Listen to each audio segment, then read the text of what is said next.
England had survived Viking invasions, Norman conquests, and decades of political uncertainty. Yet during the 12th century, the kingdom descended into nearly 2 decades of turmoil and violence unlike anything it experienced before. Castles appeared across the countryside.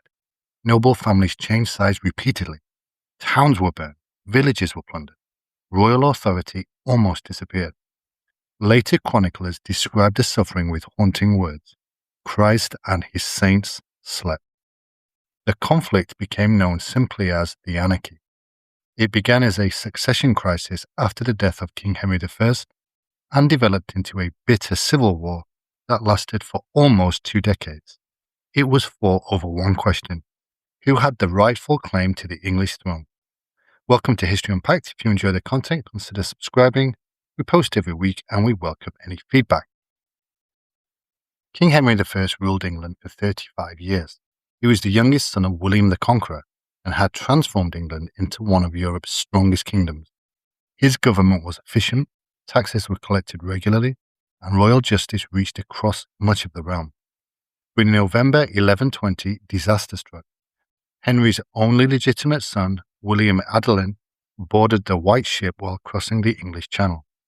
The vessel struck a submerged rock and sank. Nearly everyone aboard drowned. Suddenly, the king had no male heir. Henry remarried, hoping for another son, but none came. Instead, he made an unprecedented decision. He named his daughter Matilda as his successor. It appeared that the succession had finally been secured. But when Henry died on 1st of December 1135, that succession was about to be tested. One ambitious nobleman had no intention of allowing a woman to inherit England. To modern audiences, Henry I's decision may seem perfectly reasonable. His only legitimate son had died. His only surviving legitimate child was Matilda. Surely the throne could simply have passed to her. But 12th century England did not view succession in quite the same way. There was no fixed law stating that the eldest child automatically inherited the English crown. Instead, succession depended on a mixture of hereditary right, military strength, political support, and above all, acceptance by the kingdom's most powerful nobles and its church leaders. Although women could inherit lands and titles, the idea of a woman ruling England in her own right remained deeply controversial. No women had ever reigned as the sole monarch of England. Many nobles believed a king needed to lead armies personally, command loyalty in battle, and dispense justice throughout the kingdom. These were responsibilities that medieval society overwhelmingly associated with men. Matilda herself was also a divisive figure. She had spent many years in Germany as the wife of Emperor Henry V of the Holy Roman Empire, earning the title of Empress Matilda. Contemporaries regarded her as intelligent, well-educated, and politically experienced. However, many also considered her proud, stubborn, and unwilling to compromise. Whether these descriptions were entirely fair remains a matter of debate, but they undoubtedly influenced how chroniclers portrayed her. Her second marriage created another problem. In 1128, she married Geoffrey, Count of Anjou. The Normans had fought the rulers of Anjou for generations, and many Anglo-Norman barons deeply distrusted the Angevin family. Some feared that Geoffrey, not Matilda, would eventually dominate England if she became queen. Henry I attempted to remove any uncertainty. On several occasions, he required the leading barons and bishops of England to swear formal oaths recognizing Matilda as the lawful heir. Breaking such an oath was no small matter in medieval society. It was considered both a political betrayal and a religious offense. Yet when Henry died in 1135, many of those same nobles abandoned the promises they had made. Some genuinely believed England required a male ruler. Others simply saw an opportunity to advance their own interests. Henry's nephew, Stephen of Blois, moved with incredible speed. Crossing the English Channel, he reached London before Matilda could react. The capital welcomed him, the church largely supported him. Many nobles preferred an experienced male warrior to a queen whose husband was the Count of Anjou, a long-standing rival of the Norman aristocracy. On 22nd of December 1135, Stephen was crowned King of England.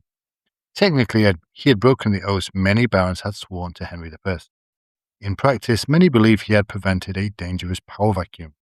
Stephen was charismatic, generous, and personally brave.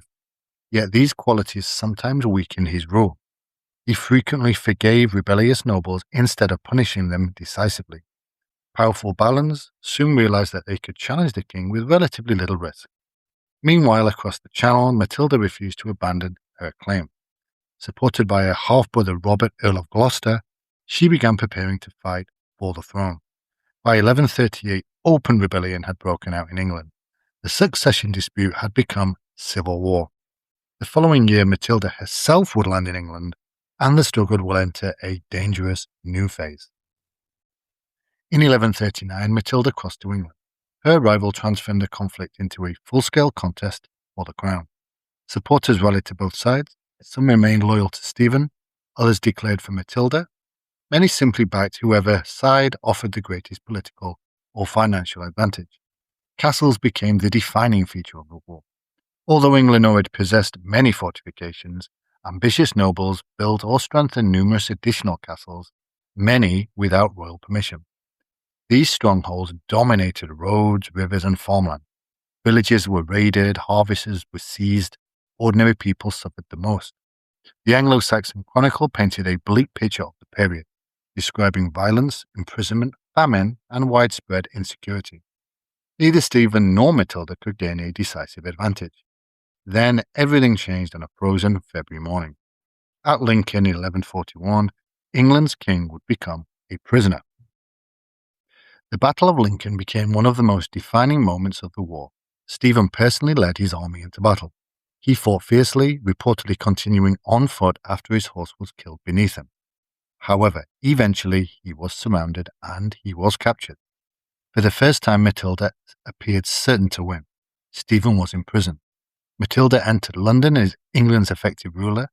Preparations began for her coronation, but victory slipped through her fingers. She demanded substantial financial payments from London's citizens and failed to win widespread political support. The city's population turned against her. Before she could be crowned, Matilda was forced to flee. Later that year, another dramatic reversal followed. At the rout of Winchester, Matilda's forces were defeated, and her greatest military commander, Robert, Earl of Gloucester, was captured. His importance was so great that the two sides agreed to exchange prisoners. Robert was released, and Stephen regained his freedom. The war began all over again. Neither side could secure victory. The conflict was becoming longer, more destructive, and more difficult to end. The middle years of the Anarchy became a grinding stalemate. Large battles became less common. Instead, warfare centered on sieges.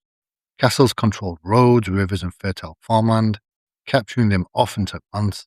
Local communities endured repeated raids, confiscated crops and heavy taxation. Loyalty became increasingly uncertain. Powerful barons changed sides whenever it suited their interests. Some hoped to survive, others simply wished to increase their own wealth and influence. Stephen struggled to reassert royal authority. Meanwhile, Matilda established herself mainly in the west of England, maintaining a rival court. England increasingly resembled two competing kingdoms. Royal justice weakened, private armies flourished. For ordinary people, peace seemed further away than ever. Yet while the war appeared hopelessly deadlocked, a new generation was preparing to change everything. Matilda herself would never wear England's crown, but her son intended to succeed where she had failed. Matilda's eldest son was Henry. Energetic, ambitious, and politically gifted, he inherited Normandy and Anjou from his father, Geoffrey Plantagenet. In 1148, Matilda returned permanently to Normandy, leaving much of the struggle to her son. Henry steadily increased his influence. Then in 1152, he married Eleanor of Aquitaine. This marriage transformed his position.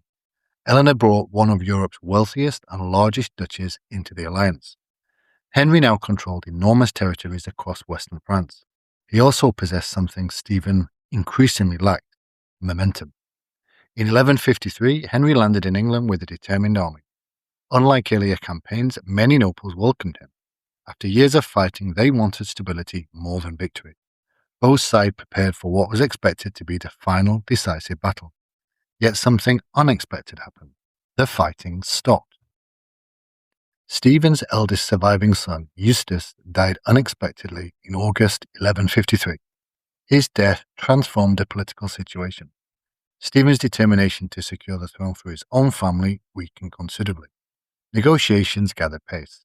The result became known as the Treaty of Wallingford, sometimes called the Treaty of Winchester. Stephen would remain king for the rest of his life. Henry would become his adopted heir. After nearly 2 decades of conflict, England finally had a clear succession. When Stephen died in October 1154, the transfer of power took place peacefully. Henry became King Henry II. The long civil war had finally come to an end. But ending the war was only the beginning. The new king still had to rebuild a kingdom left deeply divided. Henry II moved quickly. Many of the unauthorized castles that had appeared during the Civil War were demolished, abandoned, or brought back under royal control. Royal authority was restored, the legal system was expanded, travelling royal judges became more common, the crown gradually regained control over powerful nobles. Henry also built what became known as the Angevin Empire, ruling territories stretching from the Scottish border deep into France. His reign became one of the most influential in medieval English history. Ironically, many of reforms were driven by the lessons of the Anarchy. The Civil War had demonstrated how fragile royal government could become when succession was uncertain and powerful nobles acted independently. Although later conflicts such as the War of the Roses became more famous, the Anarchy was one of the greatest constitutional crises medieval England ever experienced. Its consequences shaped English government for generations.